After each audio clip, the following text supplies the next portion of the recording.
adik-adik, di sini saya akan membahas materi ketiga yaitu signal transduction. Apa sih itu signal transduction? Jadi, signal transduction adalah proses di mana sel merespon rangsangan eksternal atau internal melalui pengiriman sinyal molekuler yang menyebabkan perubahan fungsi sel. Ini merupakan dasar dari komunikasi antara sel dan pengendalian aktivitas fisiologis seperti pertumbuhan, metabolisme, dan apoptosis. Selanjutnya, jalur sinyal seluler atau cellular signaling pathways. Jadi, jalur sinyal seluler adalah rangkaian proses molekuler yang memungkinkan sel merespon sinyal eksternal atau internal melalui aktivasi berurutan protein dan molekuler pembawa pesan kedua atau second messenger. Jalur ini mengatur fungsi-fungsi penting seperti proliferasi, diferensiasi, apoptosis, dan respon imun.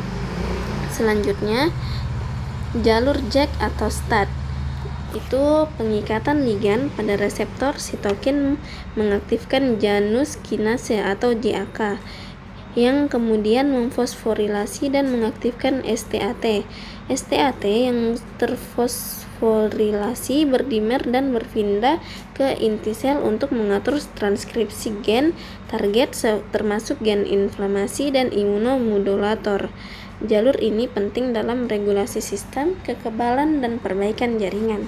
Yang kedua itu jalur MAPK, terdiri dari 3 tingkatan kinase, yaitu MAPKKK, MAPKK, dan MAPK, yang mengaktifkan satu sama lain secara berurutan.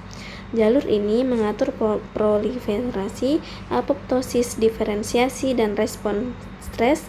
Jalur MAPK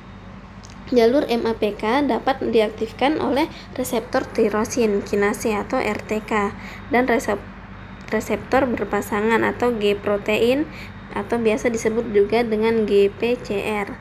Yang ketiga ada jalur PIK3 atau AKT, aktivasi fosfatilinositol 3 kinase atau P13K, mengaktifkan AKT yang berperan dalam regulasi pertumbuhan sel, metabolisme, dan inflamasi dengan mengaktifkan faktor transkripsi seperti N, F, atau KB.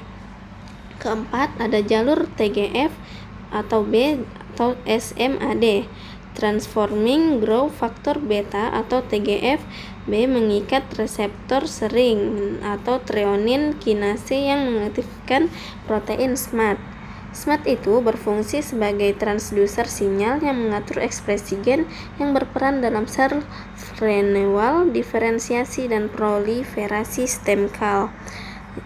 Lalu kita akan membahas tentang reseptor. Reseptor itu adalah protein yang mendeteksi sinyal dari lingkungan dan memulai transduksi sinyal di dalam sel. Ada 2 tipe utama, yaitu yang pertama, reseptor permukaan sel atau membran bond reseptor. Jadi di sini poinnya adalah reseptor tirosin kinase atau RTK mengikat ligan seperti faktor pertumbuhan, menyebabkan dimerisasi dan autofosforilasi, memicu aktivasi jalur MAPK dan P13K atau AKT. Yaitu poin kedua adalah reseptor berpasangan atau G-protein atau biasa disebut juga GPCR. Itu mengikat ligan, mengaktifkan protein G heteromerik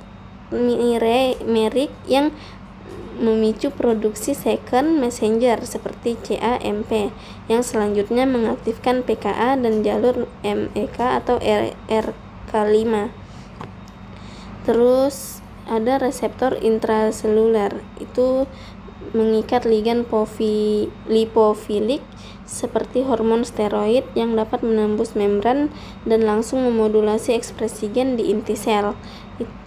Interaksi ini antara RTK dan GPCR memungkinkan integrasi sinyal yang kompleks dan koordinasi respon seluler. Selanjutnya kita akan membahas transduksi sinyal atau signal transduction.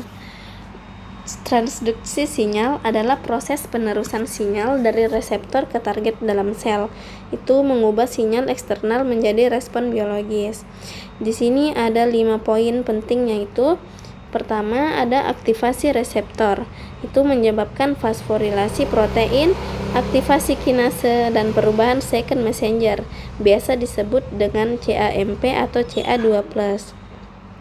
Terus ada contoh mekanismenya, yaitu aktivasi GPCR menyebabkan disosiasi protein G menjadi subunit GA dan GBY yang mengaktifkan adenilat siklase menghasilkan CAMP.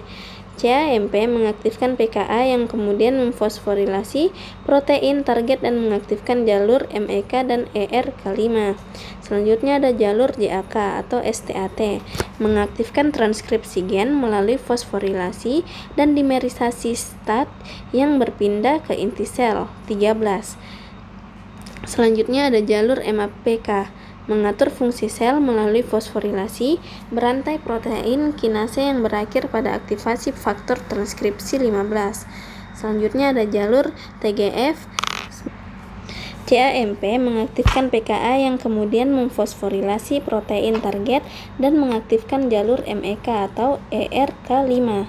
Selanjutnya ada jalur JAK atau STAT, mengaktifkan transkripsi gen melalui fosforilasi dan dimerisasi STAT yang berpindah ke inti sel 13. Jalur MAPK mengatur fungsi sel melalui fosforilasi berantai protein kinase yang berakhir pada aktivasi faktor transkripsi 15. Jalur TGF atau beta atau SMAD mengatur ekspresi gen yang berperan dalam diferensiasi dan self-renewal 24.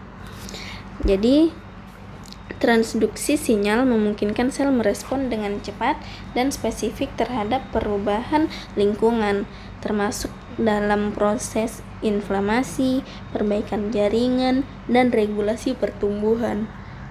Mungkin itu saja yang saya bisa sampaikan tentang sinyal transduction. Mohon maaf apabila ada salah kata. Terima kasih atas perhatiannya. Wabillahi taufiq wal hidayah. Assalamualaikum warahmatullahi wabarakatuh.